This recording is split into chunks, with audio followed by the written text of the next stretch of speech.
बस पेशानी से बिल्कुल नीचे, होंठों से जरा ऊपर और आंखों के दरमियान पाई जाने वाली ऊंचाई को नाक कहते हैं। ये सांस लेने के काम आकर जिंदगी बचाती है और इसी के जरिए खर्राटे लेकर दूसरों की जिंदगी हराम की जाती है। इसकी बहुत सी शक्लें होती हैं, खड़ी, पड़ी, तोते की चोंच जैसी, दबी लुच्ची, नोकीली, धारदार, कुंद, सतुआ, हुड्डी वगैरह वगैरह।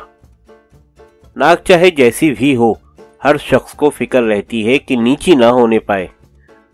ये कदम कदम पर कटने को भी तैयार रहती है, हर गांठ के कटने के बाद भी चेहरे पर मौजूद रहती है। कुछ ऐसे भी जालिम और बेमुरव्वत होते हैं कि नन्ही सी मखलूक मक्खी को भी नाक पर नहीं बैठने देते। नाक के साथ खतरनाक, दहशतनाक, गजबनाक जैसे हौलनाक अल्फाज भी सुनने को मिलते हैं। एक कठोर और जालिम शायर ने तो इस पर मिसरा भी लगा दिया है, नाक वो नाक खतरनाक जिसे कहते हैं।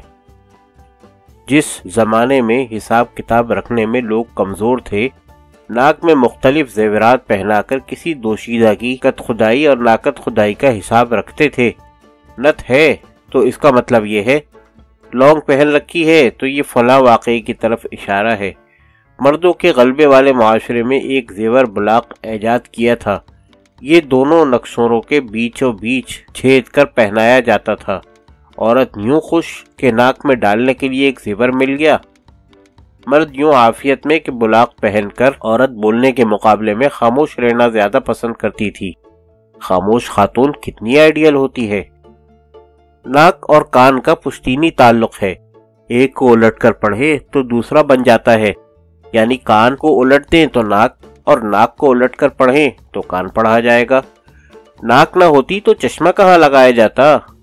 चश्मा लगाने के अमल में कान नाक का पूरा पूरा साथ देते हैं। ऐनक में ऐन के अलावा जो बचता है वो नाक ही का मुखफ़फ़ है, यानी ऐनक साजी की सनत नाक की मरहून मिन्नत है और ऐनक का लफ्ज़ ऐन यानी आँख में काफ का लाहिका लगाने से बना।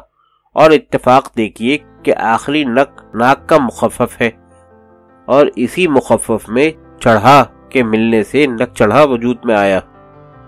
इंतकाम लेने के लिए मर्द अपने दुश्मनों, मुखालफों और कभी कभी महबूबा की नाक भी काट डालते थे। इंतहाई गुस्से में ये मुकालमा भी सुना जाता है कि नाक कान काट कर हथेली पर रख दूंगा।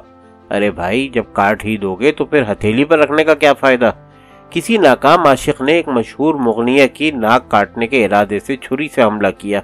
इस खातून ने नाक बचाने की खातिर 56 जख्म चेहरे पर खा लिए मगर नाक नहीं कटाई। बाद में ये 56 छुरी के नाम से मशहूर हुई। ये पर्दे के पीछे से बैठकर आवाज का जादू जगाती थीं। बाज़ मुहक्किकीन ने 56 के अदद पर तहकीक की तो पता चला इस आशिक़े नीम ख्वानदा को बस 56 तक ही गिनती याद थी। कभी कभी कौमों की नाकें भी दांव पर लग जाती हैं। ये मैदान जंग में नहीं होता, वहाँ तो सर कटाना बाइसे इफ्तिखार समझा जाता है। ये तो क्रिकेट और फुटबॉल वगैरह के मैचों में होता है कि हारने वाली टीम पर इल्ज़ाम लगाया जाता है कि इसने कौम की नाक कटा दी। कटी हुई नाक वाले को नकटा कहा जाता है, मगर जब बहुत से नकटे एक जगह जमा हो जाते हैं तो वो नाक वाले को नक्कू है कहकर छेड़ते हैं। नाक जासूसी के आले का काम भी करती है, यानी पड़ोसन ने कौन सा सालन बघारा है और इसकी खुशबू की रोशनी में उनके माशी हालात क्या चल रहे हैं। कुछ बेगमात शौहरों का इस्तकबाल ऐसे करती हैं कि उनसे लिपट लिपट कर कपड़ों को सूंघती हैं। शौहर गरीब ये समझता है कि इजहार मोहब्बत हो रहा है, जबकि बीवी की नाक इस तलाश में सरगर्दा होती है कि मियाँ के कपड़ों से कोई जनाना खुशबू तो नहीं आ रही। इस तरह औरत की नाक के सबब मर्द पकड़े भी जाते हैं। सुना है जब हारते हारते शर्त बिदने के लिए कुछ बाकी नहीं बचता तो लोग नाक की शर्त लगा लेते हैं। नाक के सबब तजरीदी आर्ट भी फरोग पाता है। जब कोई मोहतरमा अपनी नाक में पहनी हुई हीरे की लौंग के लश्कारे को बगैर आईने की मदद के देखना चाहती हैं तो तजरीदी आर्ट के नित नए पहलू नजर में आते हैं। कार्टून बनाने वाले भी नाक की मदद से अपने ममदूह की सूरत को उभारते हैं।